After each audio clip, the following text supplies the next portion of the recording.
S-P-E-A-K. Everybody wanna sing. Speak up, S-P-E-A-K. Speak up.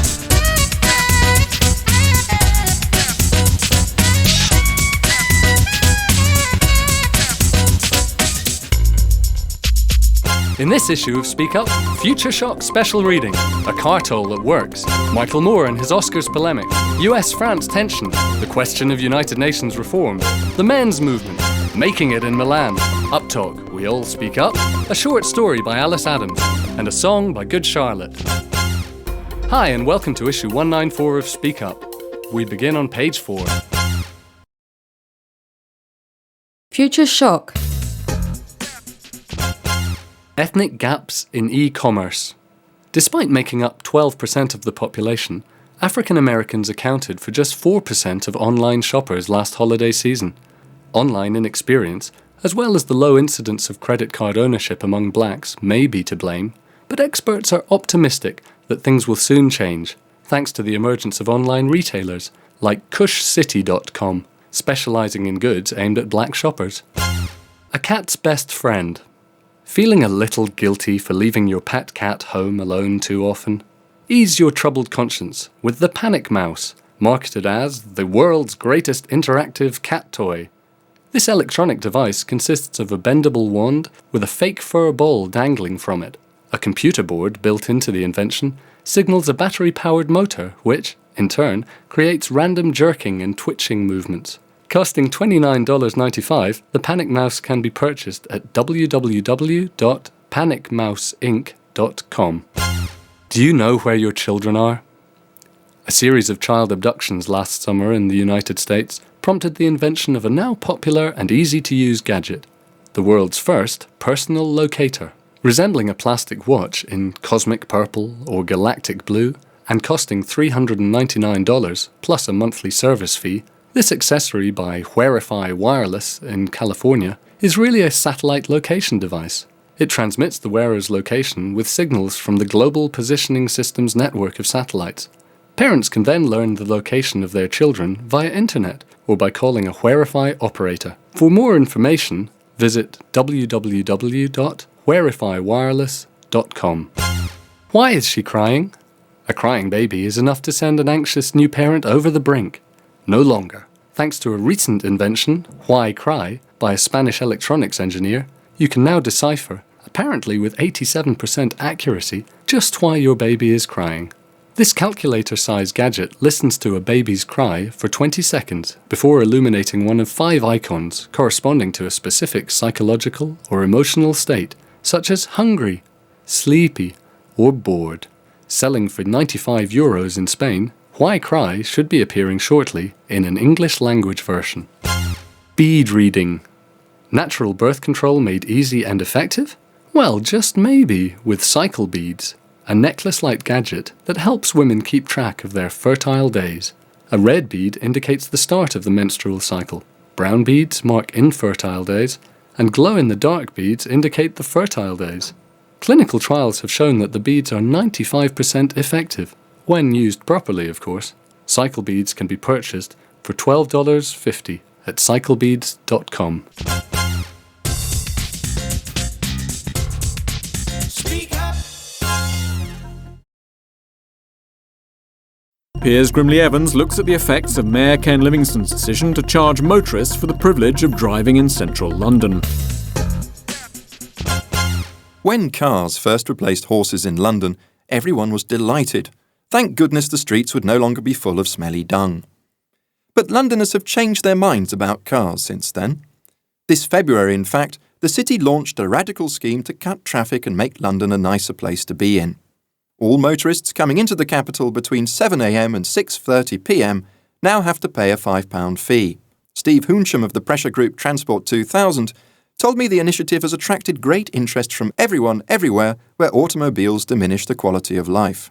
I think if London is a success, then a lot of cities, both in this country and in other countries, will be thinking of it very seriously in terms of a means by which city centres can be transformed into places where people can feel safe and free from the problems of heavy traffic. Certainly London has suffered an awful lot in recent years from very heavy traffic congestion, which has made the pedestrian environment very poor and dangerous and unattractive. It's created problems for cyclists and in general has created a city centre where it's just not pleasant to be. So I think, assuming London is a success, and all the signs are that it will be, then I think this offers a very real mechanism for local councils around the UK and also city councils in other countries to actually improve their city centres for pedestrians, for cyclists, for people essentially. The success, at least so far, of London's congestion charging system is both remarkable and highly unexpected. The scheme was introduced by the Mayor, Ken Livingstone, in the face of opposition from business leaders who claimed that their companies would suffer, politicians who said it would unfairly penalise various groups, and of course a lot of people who just love their cars. Critics also said the technology, involving cameras that read the number plates of all cars entering the city, would never work. Even the government took an attitude of wait and see. It only endorsed the project when it was already up and running. But despite gloomy predictions, traffic is now down by 20%, while fees and fines should provide £130 million each year for improving public transport. This, says Steve Hoonsham, is creating a very different consensus of opinion. The RAC Foundation, which is one of the major sort of organisations representing motorists, has always been in favour of road charging. And I think, generally speaking, motorists will come round to the idea because everyone agrees there's too much traffic on the roads, that congestion is far too heavy, and we must find a way of dealing with it. And I think once people see that this is a real way of dealing with it and that, after all, they don't actually have to pay the charge because they can choose to use other forms of transport than driving a car, then I think people might well be more in favour of it. But the news is not all good for the world's stressed cyclists and suffocating pedestrians. Dr. Edmund King of the RAC Foundation has announced that London is a special case. Even before congestion charges were introduced, 86% of commuters used public transport. In any other city, most still use cars. So any city that wants to imitate London must first dramatically improve its public transport. But Dr. King is optimistic about the future of congestion charging. The next stage, he says, will be on a national scale, by global positioning satellite. Outside the cities, on the motorway network and on the main roads, we actually predict that in 10 or 15 years that there will be a national satellite charging system. And we predict there'd be charging on about 10% of the roads at some times of the day or night, not all day or night. You don't need charging at 2 o'clock in the morning on the motorways because there's relatively low traffic levels. But you probably will need charging between 7 and 10 in the morning or between 4 and 7 in the evening. Now, in order to sell this to the public, and this is very important for governments across Europe, you can't just introduce it, you've got to get people to accept it. We've done a lot of opinion surveys, and if you ask motorists outright, do you support charging? They say no. If you put it in a package with a reduction, perhaps in the cost of petrol, on duty on petrol, or in a package that includes better roads and better public transport, then a majority of motorists will support it. The achievement of London's congestion charge scheme certainly suggests Dr. King is right. Now that those who prophesied catastrophe are busy eating their words, it is much easier to imagine governments and councils finally managing to control the car. And this is crucial for everyone's quality of life. Over the next few years, manufacturers predict that cars are going to change radically. Hybrid cars running on batteries in cities and petrol on the open road will replace traditional cars within 20 years. Then, during the next decade, hydrogen fuel cells will replace petrol tanks. But as cars get greener, cleaner, safer and quieter, traffic congestion, on the other hand, is simply going to get worse and worse. Speak up. Michael Moore sort of stole the show at the last Oscars ceremony. This is how he did it.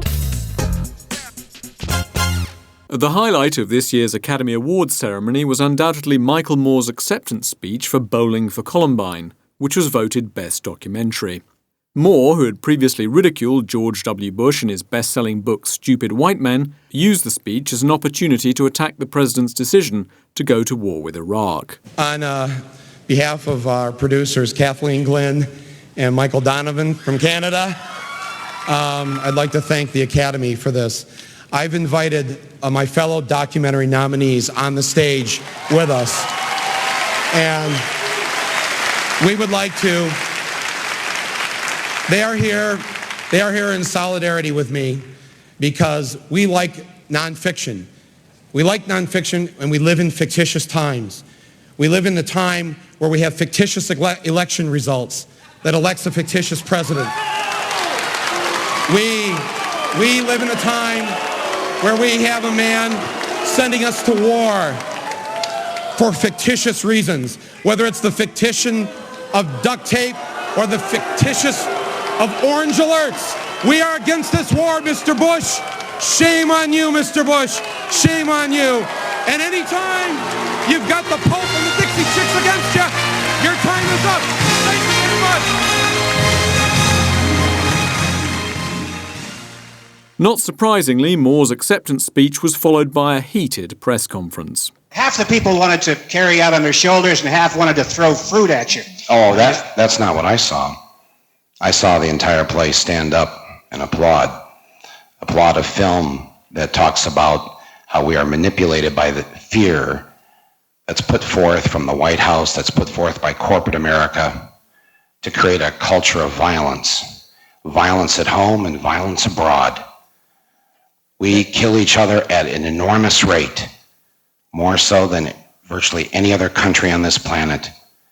What was the lesson that we taught the children of Columbine this week? This was the lesson, that violence is an acceptable means to resolve a conflict. Mr. Moore, I want to ask you, there were some boos after the cheers, clearly heard. Your reaction when you heard those boos coming at you? Those are all my friends and relatives. Seriously? They're trying to, I said, you know what? Hollywood's got such a bad rap of being monolithic in their politics, like they're all a bunch of left-wing Democrats out here. It'd be really cool if a bunch of you, booed just to show the world that, it's a diversity of opinion in this town. Don't you think the town and the country itself is divided, though? No, actually, the country is united. The majority of Americans do not want to see any of your young boys or girls killed in this war. They want the troops to come home safe. And the majority of Americans never voted for that guy who sits in the White House. He was never elected by a majority of the citizens of this country, and I'll keep saying that until he's out of there. Our democracy was hijacked, and there's a squatter on federal land at 1600 Pennsylvania Avenue. Call me crazy, call me an American, I don't know what, but I just happen to believe it's one person, one vote, and you count all the votes. What a wild idea. Now that you have won an Oscar, would you be concerned about being blacklisted in Hollywood? Well, I don't work in Hollywood. I'm funded by Canadians and others who don't live here.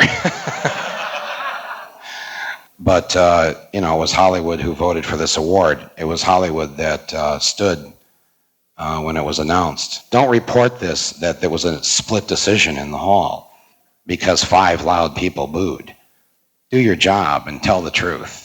This is how not only this town feels, but the majority of Americans did not support us getting into this war. The majority of Americans are not for Bush's policies. They're not for drilling in Alaska. Go down the whole damn list. The majority of Americans oppose what Bush stands for. The majority of your fellow Americans, they're pro-choice, they're pro-environment, they're pro-labor, and that's the truth. Even people who agree with you, who feel very much as you feel, I suspect tomorrow when the headline is not Chicago sweeps the Oscars, some are going to say Michael Moore hijacks the Oscars, are going to say that even those who agree with you, that you've put Hollywood in a bad light and you've screwed up tonight and all that. What do you say about all that? I say that tonight I put America in a good light. I showed how vital it is to have free speech in our country, and that all Americans have a right to stand up for what they believe in. I certainly don't feel that I did that. I don't think the people out there felt that. I mean, come on, let's just get real here. I've been around for a few years, for 13 years now since Roger and Me.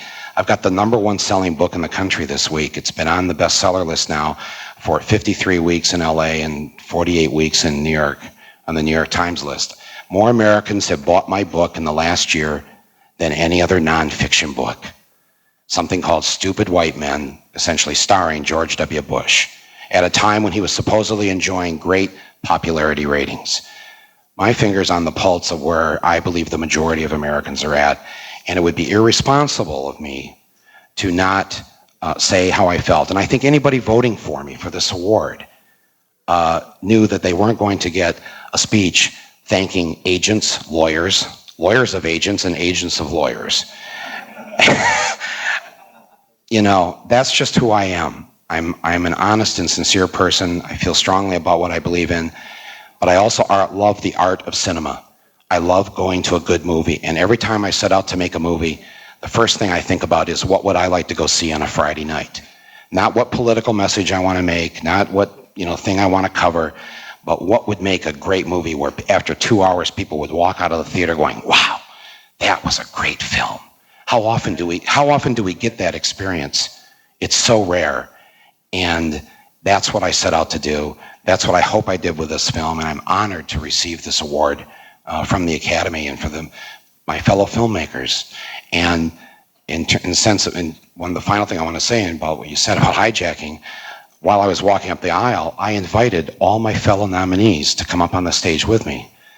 And they all, and I said, I told them during the commercial break, if you want to come with me, I'd love for you to come with me, but but come only if you want to be in solidarity with me, because I'm going to speak out against this war and against Bush. And they were thrilled, and I was thrilled to have them share the stage with me and not just have it be about Michael Moore, or Michael Donovan, or Kathleen Glynn, but all of us who work in nonfiction. You work in nonfiction. And it's important. It's important because it speaks truth to the fiction that's out there.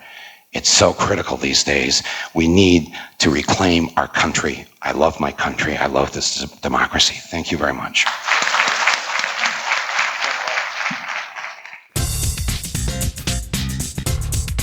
Speak up. And whatever the reasons for the Iraq War, it has had a disastrous effect on relations between the USA and France. Saddam Hussein was never loved by Americans, but he was never as unpopular as the French are now. After France's opposition to US policy over Iraq, an onslaught of sarcasm and ridicule was launched at the nation now known as cheese-eating surrender monkeys. First Iraq, then France appeared as a motto on baseball caps, and French cuisine became one of the first casualties of war, with bottles of wine and champagne poured down restaurant lavatories, piles of food crushed by a DJ in a bulldozer, and even the lunch menu of the House of Representatives revised for patriotic motives.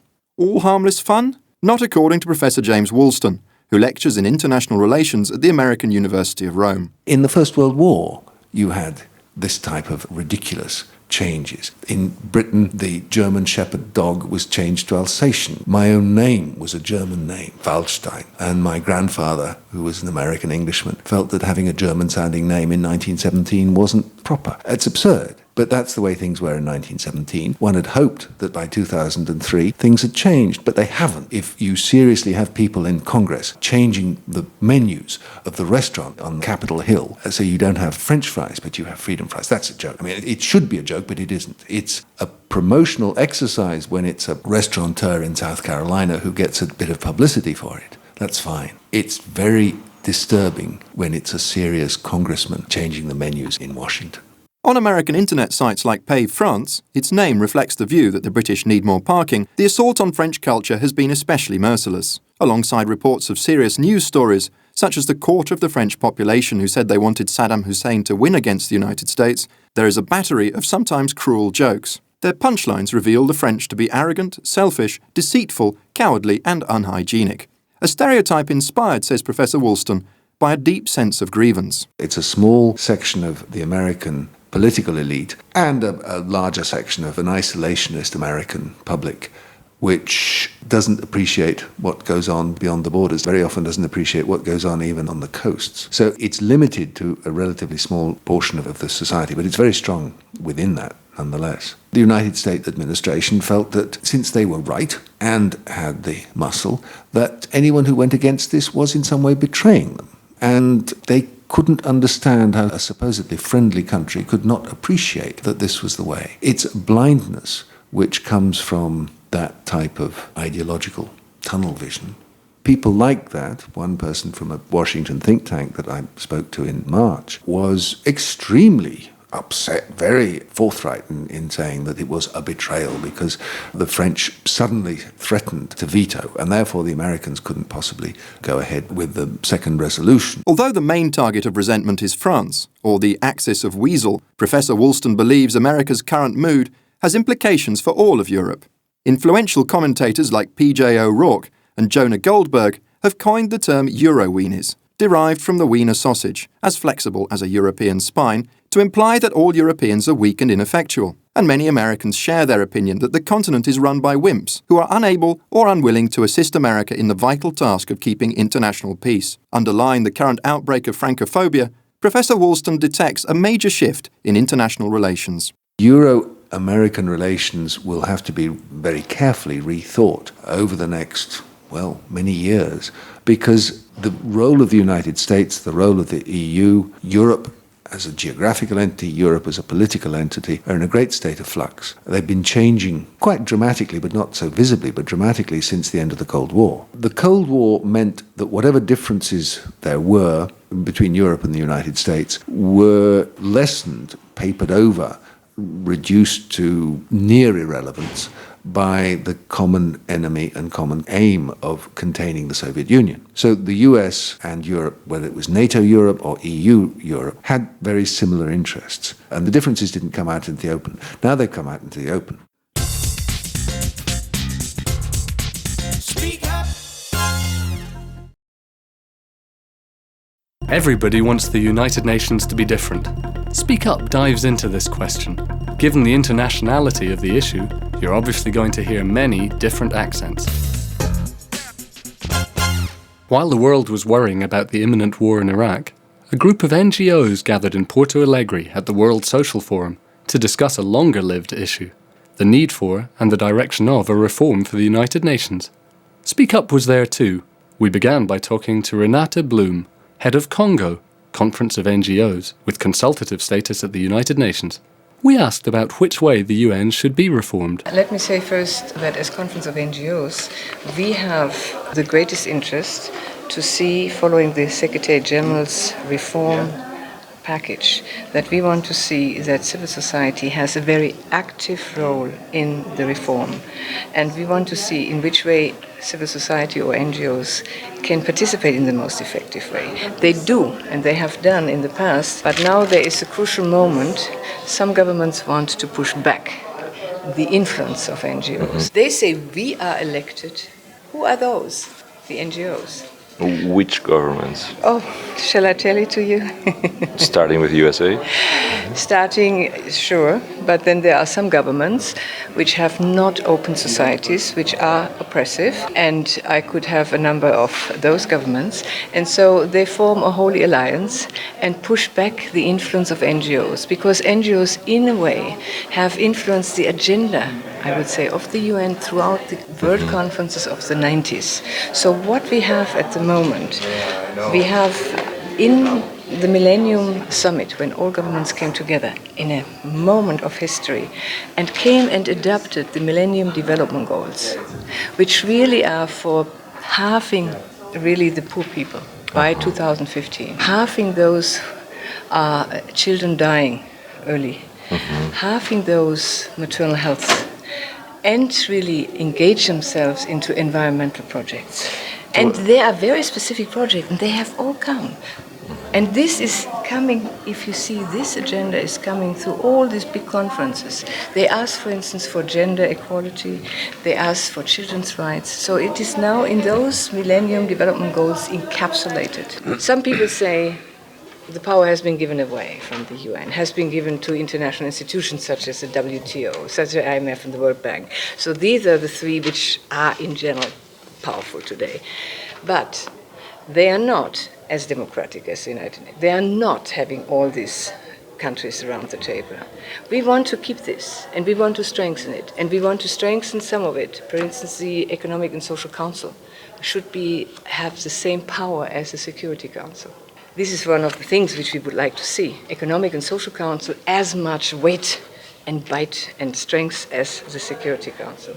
As NGOs, we only have access, institutionalized access, to the Economic and Social Council. We do not have institutionalized access, for instance, to the General Assembly. Then Speak Up asked for a comment from Peter Hess, also part of Congo. Well, there are some ideas which go further. Of course. And individuals want more. We have a vision that United Nations develops much more transparent, much more democratic, and more participatory. We want, for example, a second chamber, direct election. For example, small countries, one minimum, and then the larger countries per 10 million inhabitants, one. This would give you a parliament of about between 800 and 900 people.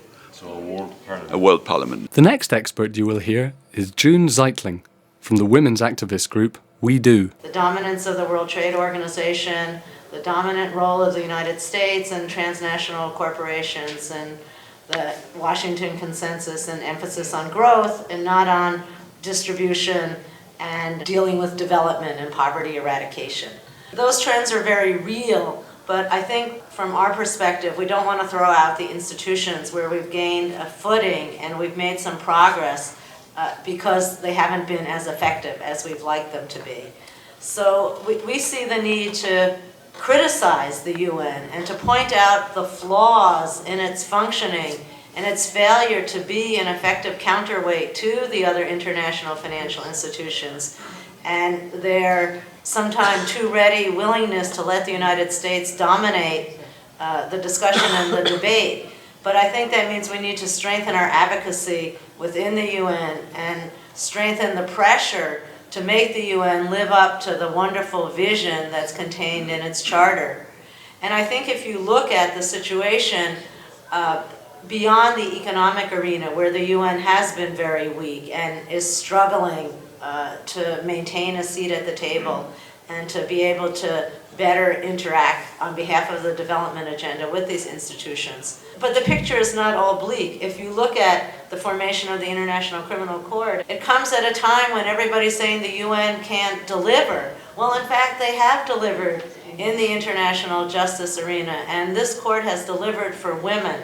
Women press very hard for the International Criminal Court, and it's been precedent-setting in defining rape as a war crime, compulsory pregnancy as a war crime, and allowing these women to come forward and to prosecute the perpetrators of this horrendous crime. This is the first time in history that that's happened, and so we're strong supporters of the International Criminal Court. And I think it's worth noting that the court came into being without the United States, despite the United States. In fact, the United States is now in a ridiculous position of thumbing its nose at what is probably one of the most effective mechanisms for international justice. A second example is the Kyoto Protocol. Here too, the United States has stepped away, and yet things are moving forward, slowly, but moving forward nonetheless. My take on the future is maybe a little different. I think we've gained the forms of participation. But to me, the more challenging question is, we're present, but our views are ignored. So how do we deal with that? The governments are the decision makers, that's true, it's an intergovernmental body. But if they really want our participation as civil society, as women's rights activists, they need occasionally to take up or come part way to our positions. And I think the recent Financing for Development conference in Monterrey is a good example where we had extensive forms of participation, but the final document does not represent our views. So I think what we really need to think about is effective participation, meaningful participation. How do we get our views across and taken up as governments try to implement these wonderful commitments that have been made? As the founder of We Do, Bella Abzug, said many times during the conferences and in the follow-up, we have the words, now we need the music, and the music is action. And I think that's what we really need to think about as we go forward. So. Peter Prouve works in Geneva, assisting the UN's Human Rights Commission. Here are his views on the subject. I think the first thing that we need to consider is what actually is the United Nations. I think that many of us use this terminology and this name very loosely. and we don't have any clear understanding of what it actually is, what it can do, and what it can't do, and therefore what it should do. The United Nations is, for one thing, not a world government, as Peter has said. Some of us think it should be, some of us, like me, think it should not be. I continue to believe that the model of a forum of exchange is the best model. I think that centralized government inevitably loses sight of the peripheries, and the more you centralize, the more the peripheries get ignored. Therefore, in my opinion, a world government is not the right vision for a renewed United Nations. But with that decision already made, we have made a compromise. We have made a compromise. We accept, in saying this, that the United Nations cannot act in a legislative way vis-à-vis the world at large. Problems have to be resolved by discussion, and discussion can be a long process and painful process, and often the end result is not even necessarily positive. But that's the compromise, in my view, that we have to accept. Now, having made that compromise, how can we do the most we can to maximize the positive outcomes and to minimize the negative outcomes out of that process of discussion? The missing link, and it is a missing link, is civil society. And it grieves me to see in this forum, this peak body of social movements around the world, the lack of attention to this mechanism that we have. And not only the lack of attention, but the rejection to some level of this mechanism. The instrument that created the United Nations, the Charter, puts the ownership of the United Nations squarely in the hands of we, the peoples. Not we, the governments of the world, but we, the peoples. Now, the United Nations organization does function in practice as an organization of governments, but we, the peoples, need to reclaim our instrument. And that's the role of civil society, and it has to be grasped. I know from my experience in Geneva, in particular in the Commission on Human Rights, that government representatives would prefer not to have controversy in the Commission. They would prefer not to have to deal with awkward questions like Palestine and religious conflict in Indonesia. It's all very bothersome, and it creates a lot of trouble, and it upsets nice diplomatic drinks. It's the responsibility of civil society to cause trouble in that forum, to bring the trouble to the floor, and not to allow the diplomats to avoid controversy. And to the extent that civil society fails to take up that responsibility, the diplomatic drinks will continue to be enjoyed. I would also like to underline in particular what June said about the record of the United Nations as being a positive contributor to the search for global justice. She mentioned in particular the International Criminal Court. We have that instrument, despite the vehement objection of the United States. So it is possible to create another world through the UN. And I hope that social movements can join together from this forum and from any other forum where these issues of global justice are generated to work with and through the instrument that we have inherited in the United Nations. And now for a perspective from the other side of the world, the contribution of Anselmo Lee. Peter said in the beginning, we have to demystify this UN, He rightly said the UN is not world government. According to Charter, we the people, that means civil society, we are part of UN in the wider sense, But sometimes we forget, that we are part of the UN. When I look at the title, UN Reform, there is a subtitle, Transparent, Democratic, Participatory. That means UN is not transparent enough, UN is not democratic enough, UN is not participatory enough. Maybe we can add one more, accountability. Usually we have these four topics regarding the UN reform. And regarding this question of participation, since we are speaking about UN reform from civil society perspective, I want to speak a little bit about this question of participation. I was dreaming when this title can be changed into from consultative relationship to partnership. The day when you have conference of NGOs in partnership with the UN, that is the day of UN reform. That is the day of another world. Because consultative relationship means, as you know, you are invited to consult with us, but we are the one who make a decision. This means, that's the meaning of consultative status. So when it says partnership means you are negotiators. We have a common vision, common interest, that's we have to negotiate. So there's a big difference. A Latin point of view was put forward by Joseph Zerkovins from Ubuntu, World Forum of Civil Society Networks. If we talk about the UN reform, we are producing some feeling of weakness of UN. And I think that our goal should be to strengthen UN. And the best reform of UN that we can do is to put the other international institutions under the umbrella of UN, under the real control of UN. This is, of course, not in opposition of the ideas of the Secretary General, of course not. But I think that our best way to help him is to say that the best reform of UN is to put the World Bank, the World Trade Organization in the hands of UN, with our participation. The floor was then given to the audience, and an Irish-American woman gave her view. I think the United Nations can do that link between the international and the national and bringing both together. Because I'm living in the United States and I'm just very aware that any of their policies in relation to third world countries are purely out of self-interest and are not really concerned about the needs of the poor in those communities. It's concerned about capitalism, it's concerned about power, it's concerned about movement of money, not of poor people. It doesn't like being an equal, it wants to be dominant. And how does the United Nations help all countries to come to the table in equality, not in dominance? I'm the only American on the panel. Let me say a couple of things.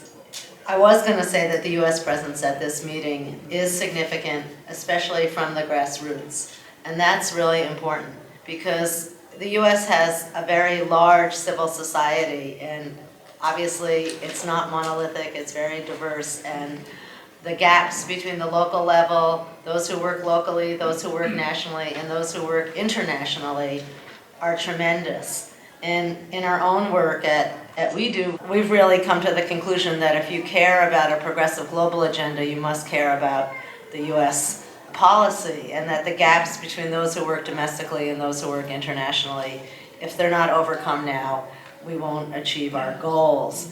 It's hard to say this, and I'm certainly not defending things, but you have to understand sort of where the bulk of American society is. For the last 10 or 20 years, there's been a major attack on the United Nations as an institution. It's ineffective, it's corrupt, it's not efficient, it's just a place where people talk, they're just out to get the United States.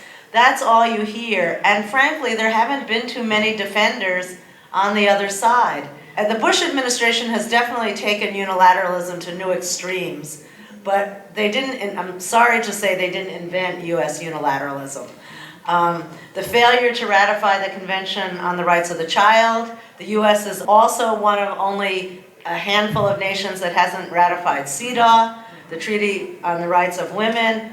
None of those were put forward by the Clinton administration. The Clinton administration did not push forward on paying UN dues and really developing the multilateral agenda. They were very focused on the economic agenda.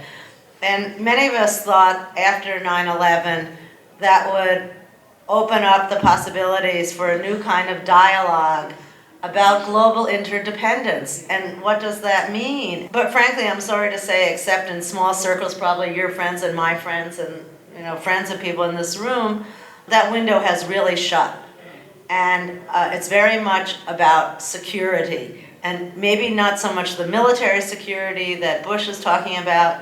And the polls show that everybody, frankly, including the women, there was no gap between women and men. People are afraid. They don't like militarism as a response, but they don't know what the other response is. I think Americans are generous as a people. I think they believe in fundamental values, and I think those of us who live there and have a different vision have an obligation, and many of us are making new commitments to try to educate and inform people more broadly. Americans think they spend a lot more in foreign aid than we spend. We're the stingiest of the industrialized nations. Americans think the government spends 20% of its budget. It spends less than 1%. So they don't know the facts, but I have to add a word of caution. I think we hope that when they have the facts, that the policies will be different, but there's also a lot of insularity, and Americans aren't used to using international norms, whether it's the human rights norms, the United Nations, for advancing our own rights and goals. So there is, even among people who are better informed, a bit of an attitude of, well, what difference is this going to make for me? It's very different than in other countries of the world. So we want your help and your advice and your partnership, but at the same time, I think we all feel that we're really going to have to build for the long term, and that our ability to influence events in the short term are limited, and those will be mostly the kind of street actions that you're seeing. So those who have a progressive agenda in the United States, whether they're focused domestically or internationally, are really under attack. And we're trying to find a way to engage strategically, to build alliances among groups that haven't worked together, and also to learn, frankly, from the organizing of the right wing, which started 20 years ago at a local level and didn't really focus on national wins. And now they control the government. And we need to go back to our communities and really build from the grassroots up so that we have a progressive constituency to mobilize, both for demonstrations but also for political change. After the panel, Speak Up interviewed Mr. Nitin Desai, the UN Secretary-General's official representative to the World Social Forum. He was asked for an assessment of the situation, including changes in civil society and the new, powerful transnational corporations. I would see this as a logical development. I do not think the World Social Forum would have been possible had we not had the UN conferences of the 90s. The UN conferences of the 90s, Johannesburg, Copenhagen, etc., helped to create a certain global network of human rights activists, activists in women's issues, activists in environmental issues, activists in social issues. A new element is coming into the world, where diplomacy is not simply a matter of transactions between countries putting their national interests, but a new force is coming in, which is talking from an issue interest. And it's becoming very influential. NGOs may not like everything that came out of UN conferences, but I can tell you one thing, if they were not there, what came out would be even less. And they've had tremendous impact. Take, for instance, the reopening of all of the thing on pharmaceutical patents. I think that has come because of civil society pressure. In the security area, the landmines treaty, the International Criminal Court, is very much because of civil society pressure. And I could list many other areas where this has already had a great impact on the actual functioning of the international system. On your second question, this is the other big change. The global civil society is one. The other big change is the emergence of transnational corporations. You can't wish it away. And I can fully understand people's concerns. But you're not going to answer these questions by saying, keep them out. Because then all that will happen is that you will have a UN process which reflects in the point of view of, say, social movements and others, but which is not at all effective in terms of what is actually happening. What we need is a constructive engagement here. We are not involved in any way in the economic or commercial operations of this. What are we trying to do? What we're trying to do is to hold them accountable for the impact on human rights, labor rights, and environment. We're not concerned with the other dimensions of them, but what we're concerned with is, you must sign on to observing certain basic norms of human rights, labor rights, and environment. And I believe that this is one step, maybe not the only step. We will have to bring in some mechanisms of accountability, and that's what we're trying to do. And you don't do that by keeping them out. I would like you to explain briefly which are the positions pro and against this UN reform towards a more popular participation. Who is on each side? Let me put it this way, that I don't see that there's one faction for and one faction against. What I see is both in governments and in civil society, an ambivalence. It's like when a boy and a girl first meet. They like some things about each other, they don't like some things about each other. And that's basically what is happening. Governments, on the one hand, recognize that participation of civil society helps them in their agenda. But they also get nervous because civil society is not going to come in just to support one group of governments. They'll also have an agenda which expects those governments to do something. For instance, you'll support economic aid to developing countries, but you also want democratization there. And you want good government there. Similarly, in the case of the industrial countries, you may support the agenda they may have on broader issues of human rights, but you also want to put pressure on them to do what they said they are going to do. So the governments are ambivalent because they know that this is not simply a matter of getting some extra support for their position. There will also be reverse complications. And I see also similar ambivalence in civil society. On the one hand, they feel that, look, if we interact with these official institutions, we can increase our influence. But on the other hand, we don't want to be co-opted into the agenda of those institutions. So I think that there is ambivalence on both sides. So I don't think it's a matter of parties. I think we have to find a way of interacting which preserves the sphere of independence of each, but finds that common ground where each can help the other. And that's, I think, what we are really exploring in this bridge initiative. We end this issue with a noteworthy remark from Peter Proove. I just want to add one more point that sort of arises from these questions, but is a point of my own, really, and that is I want to sound a note of caution in relation to the whole issue of UN reform.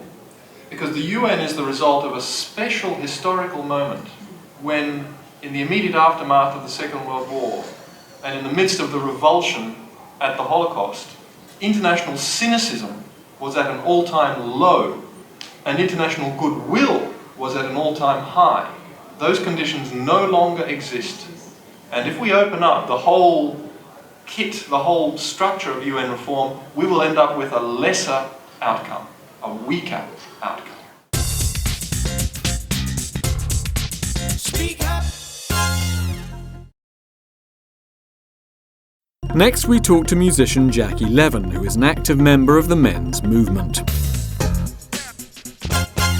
In recent years, there has been a lot of interest in the so-called men's movement, which isn't a form of anti-feminism so much as a series of ceremonies and other therapeutic activities designed to help males cope with their masculinity. In the United States, men's work, to use its correct name, is associated with writers like Robert Bly and James Hillman, but it also has its followers in Europe. The Scottish-born singer-songwriter Jackie Levin is a leading example, and in what is undoubtedly a dark period in human history, he thinks that this type of work is as relevant as ever. The work basically entails doing something like taking a group of up to maybe 100 men somewhere moderately remote and making them work together. And for instance, we did a great one of these in Virginia, in America, in which we took 50 serious gang-style black Americans away with 50 serious white intellectual kind of Americans, and indeed people from all over the globe like myself and Laurence Olivier's son Richard Olivier, who's a good friend of mine. And we worked for a week with tools like drumming and fairy tales and dancing. And although it was a very hard time, very beautiful things came out of it for a lot of people. So I think it's extremely worthwhile work. One of its problems, though, is that it's not media friendly. It doesn't get filmed, etc. And because media can't have it, media's got a grumpy attitude about the work and its supposed values. In a nutshell, what is the problem for men in the beginning of the 21st century? The problem is that we lack good, proper and thorough forms of initiation. I think we end up being boys trapped in men's bodies. And if you look at someone like George Bush, his problem is clearly that he's a boy in a man's body. And the terrible thing is he got like that honestly. He's not actually a bad man because he's not even a man. He's just struggling to make sense of the world as a boy. I have a 12-year-old boy and I just know that if I gave him a loaded gun and said, no, don't shoot that gun, that within 2 hours there'd be holes all over the bloody house and the cat would be dead. And it's exactly the same thing. So it's this lack of initiation. We had that many, many years ago. Possibly pre-Christian times we had that. So if we can just find those forms and subtly introduce them, You don't have to run around drumming and be naked, but you do have to have older men in your life who you trust, who know things that you don't and will show you,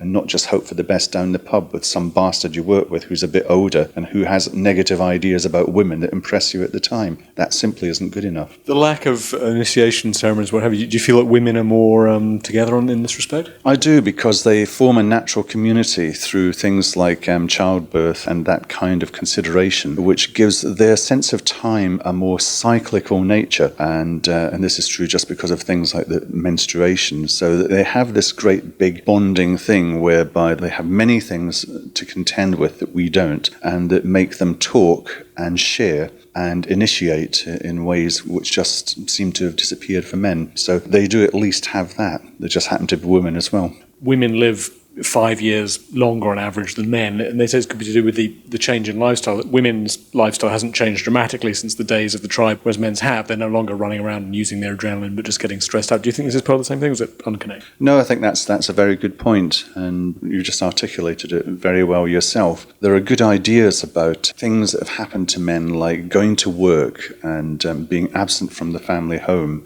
and how a demonizing sense of who men are builds up in children because they don't really know what it is that the father's doing away from the home. And there's some very good German expositions of these ideas about, and then the man comes home and he's stressed, and the child thinks, well, what is going on out there? So the child adopts more and more of a feminine perception of the world and shies away from the masculine perception because it's not something that they particularly want to share. So, that's a very clear thing that I think is quite obvious. And thank you for that. That was a good little point.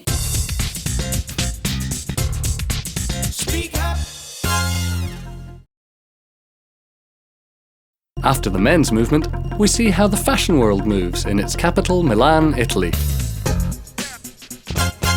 The Italian city of Milan is a world-famous fashion and design centre, and for this reason many young foreigners go there in search of success. Vivian Infantino, for example, moved to Milan as a model some 20 years ago. She talks about her impressions of the city. Somehow I always had this idea that Milan was a bit like New York, meaning there's no other city like Milan in the rest of Italy. If you want to work, here's where you work. It's become a somewhat international city. I think it's a lively city if we're talking about from 2000 on. I think there's quite a lot to do, and obviously Milan is often cited as the jumping point for skiing, for the Riviera. In an hour and a half, you can be anywhere in Europe by taking a plane. Whereas many models leave Milan after a year or two, Vivian Infantino made the city her home. After her modelling career drew to a close, she reinvented herself and produced a special English-language guide to Milan. She described the challenge of working in the Italian business environment. It's given me the opportunity, because I've gotten the rights to reprint maps, to try and tackle the Italian public entities.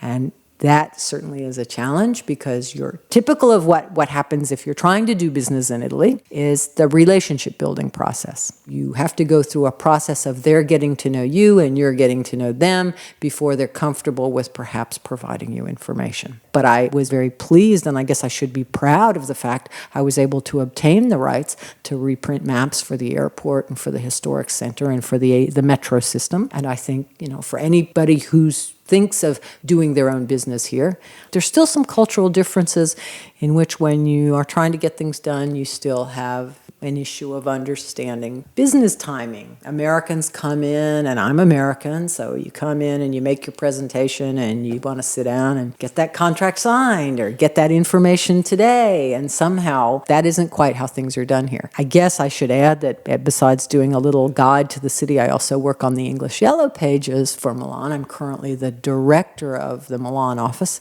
And I consider that a sort of parallel relationship to my guide, because it's giving information regarding specific services. And of course, that's where we interact with Italians as well as other services and try to get them to just provide their free listing. I guess you could say it's funny. I'm not sure how funny it is, but when you tell someone the listing's free, somehow the idea that something could be free is there must be something behind it. There must be something to it. Well, it's just very typical of Anglo-Saxons to think about providing very efficient information. Speak up. Our next feature looks at some of the strange things that are happening to the English language. If the English language had policemen, much of their working week would be devoted to uptalk. Over the last decade, this offence against conventional intonation has spread across the entire English-speaking world, establishing itself as the natural style of speaking for a growing proportion of young people. One of them, John Jackson, a 25-year-old American tour guide, told me how uptalk works. Yeah, I uptalk a lot. You know, when most people say, like, "Hi, my name's John," you know, with the intonation going down, I say, "Hi, my name's John," like that, with a rising intonation as if it was a question. Like, there, I'm doing it again, as if it were a question, going up like that. Basically, all your sentences go up at the end. It used to be an Australian thing, or if you were from California, but now, like, everybody's doing it. Uptalk has one defining characteristic: the HRTs, or high-rise terminals that convert ordinary statements into what sound like questions. The habit of speaking like this, however, has two independent origins. John Maidment, a linguist at University College London, explains.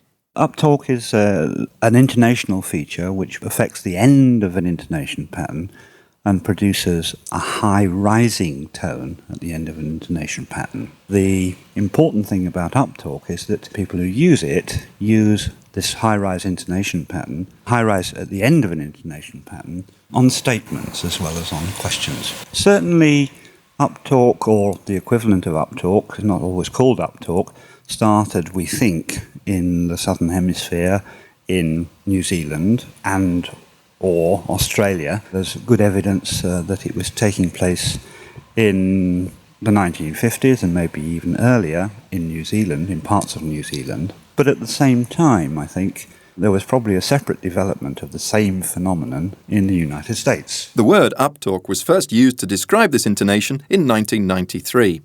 James Gorman, a lecturer at New York University's School of Journalism, created the term to describe his students' strange way of talking in an article for the New York Times. His surprise and incomprehension typified the reaction of many older people. How are young people learning to speak like this, they asked. Why do they want to?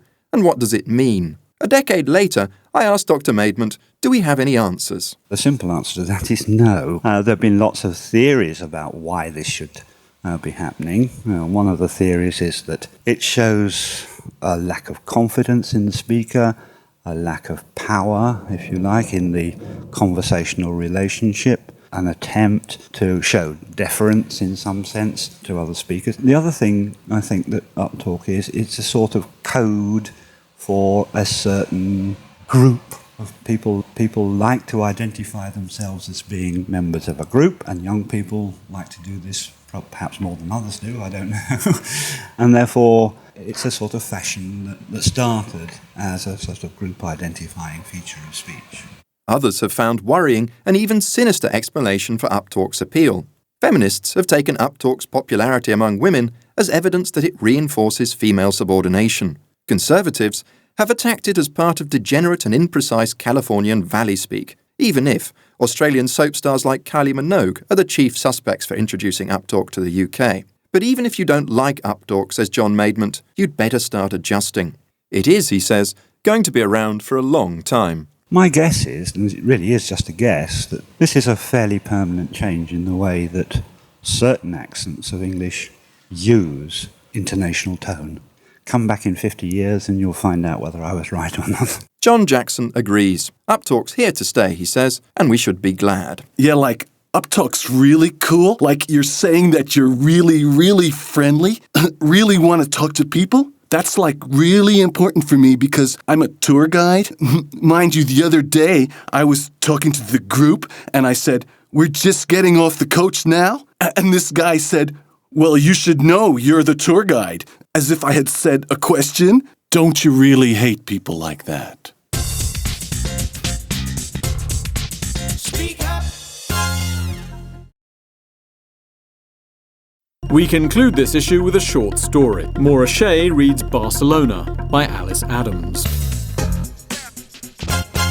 In the darkened, uneven, cobbled square, in the old quarter of Barcelona, the Barrio Gótico, the middle-aged American couple who walked by appeared to be just that, American, middle-aged.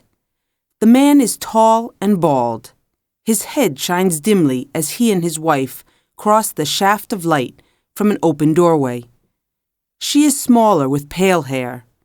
She walks fast to keep up with her husband. She is wearing gold chains, and they too shine in the light. She carries a small bag in which there could be more gold, money, some interesting pills.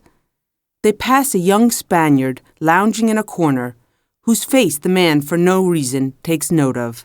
Persis Fox, the woman, is a fairly successful illustrator, beginning to be sought after by New York publishers. But she sees herself as being in most ways a coward, a very fearful person.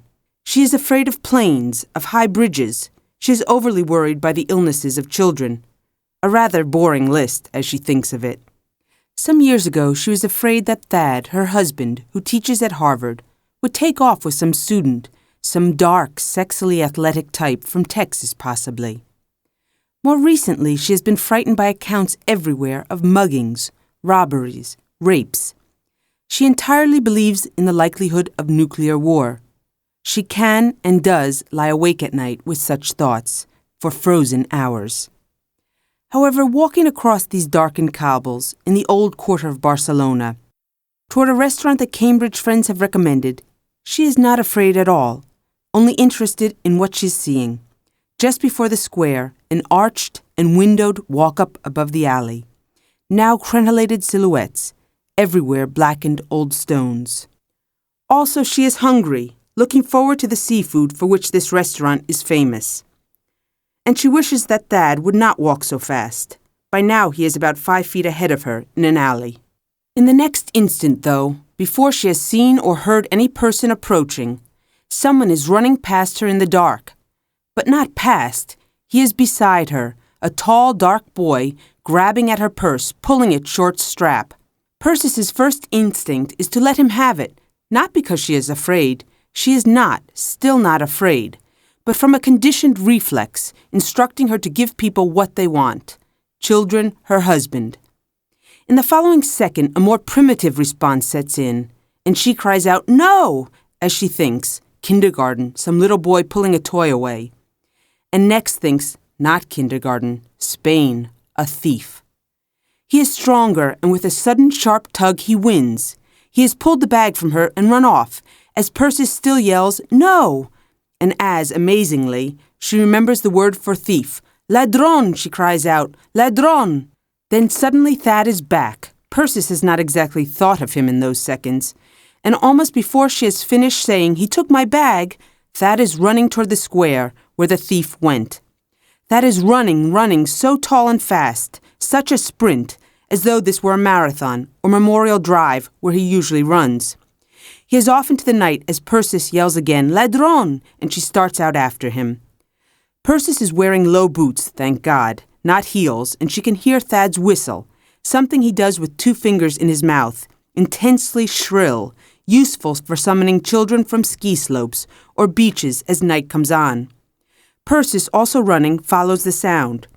She comes at last to a fairly wide, dimly lit street where Thad is standing, breathing hard.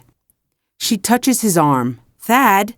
Still intent on the chase, he hardly looks at her. He is not doing this for her. It is something between men. He says, "I think he went that way." But Thad, the street down which he is pointing, and into which he now begins to stride, with Persis just following. The street's darkness is broken at intervals by the steamy yellow windows of shabby restaurants, the narrow open door of a bar. Here and there, a few people stand in doorways, watching the progress of the Americans. Thad sticks his head into the restaurants, the bar.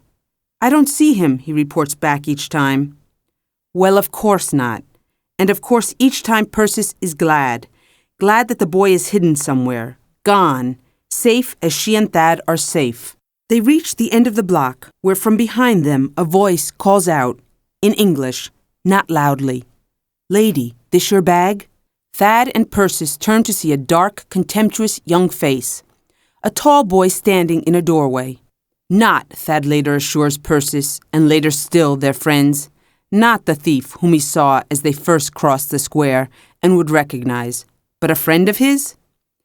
The boy kicks his foot at something on the cobbles, which Thad walks over to pick up, and which is Perseus's bag. "I can't believe it," she cries out, aware of triteness, as Thad hands over the bag to her. But by now that everything is over, she is seriously frightened. Inwardly, she trembles. "Well, we got it," Thad speaks calmly, but Perseus can hear the pride in his voice, along with some nervousness. He is still breathing hard, but he has begun to walk with his purposeful stride again. "The restaurant must be down here," he tells her. Astoundingly, it is. After a couple of turns, they see the name on a red neon sign, the name of the place they have been told about, where they have made a reservation. The kitchen seems to be in the front room, next to the bar. All steam and steel, noisy clanging, smoke and people, glasses rattling, crashing.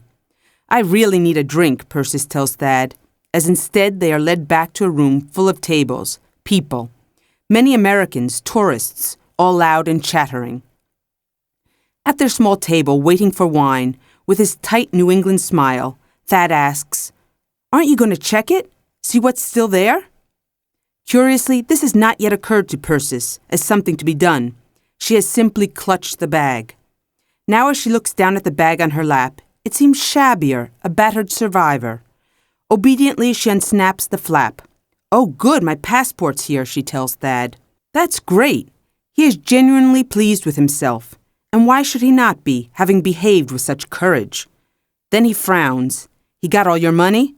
"Well, no, actually there wasn't any money. I keep it in my pocket. Always when I go to New York, that's what I do." Why does Thad look so confused just then? A confusion of emotions is spread across his fair, lined face. He is disappointed somehow. Upset that he ran after a thief who had stolen a bag containing so little? Upset that Perseus, who now goes down to New York on publishing business by herself, has tricks for self-preservation? Sipping wine and almost instantly dizzy, light in her head, Perseus tries to explain herself. "Men are such dopes," she heedlessly starts. "They always think that women carry everything they own in their bags. Thieves think that, I mean. So I just shove money and credit cards into some pocket. There's only makeup in my bags." "And your passport," stern, judicious Thad. "Oh yes, of course," Perseus babbles. "That would have been terrible. We could have spent days in offices." Gratified, sipping at his wine, Thad says, "I wonder why he didn't take it, actually." Perseus does not say, "Because it's hidden inside my address book," although quite possibly that was the case. Instead, she says what is also surely true. "Because you scared him." The last thing he expected was someone running after him, and that whistle. Thad smiles, and his face settles into a familiar expression. That of a generally secure, intelligent man, a lucky person, for whom things happen more or less as he would expect them to. Perseus is thinking, and not for the first time, how terrible it must be to be a man. How terrifying. Men are always running, chasing something. And if you are rich and successful, like Thad, you have to hunt down anyone who wants to take away your possessions. Or if you're poor, down on your luck, you might be tempted to chase after a shabby bag that holds nothing of any real value. To snatch such a bag from a foreign woman who is wearing false gold chains that shine and glimmer in the dark. Speak up. Now it's time to say goodbye. We leave you with Lifestyles of the Rich and Famous by Good Charlotte.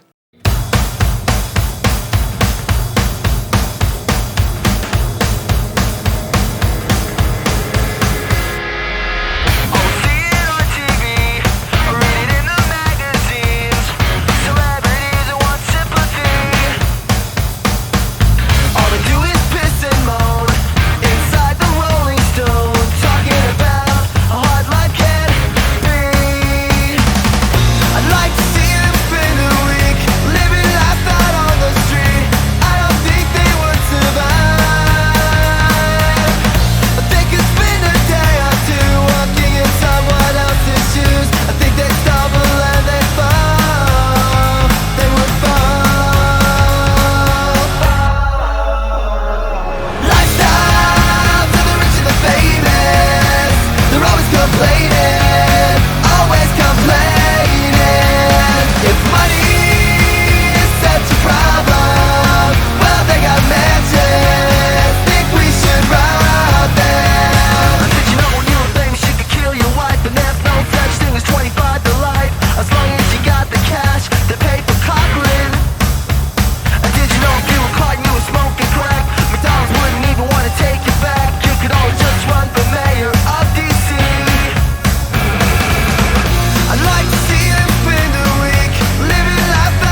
for now, folks. See you again next month.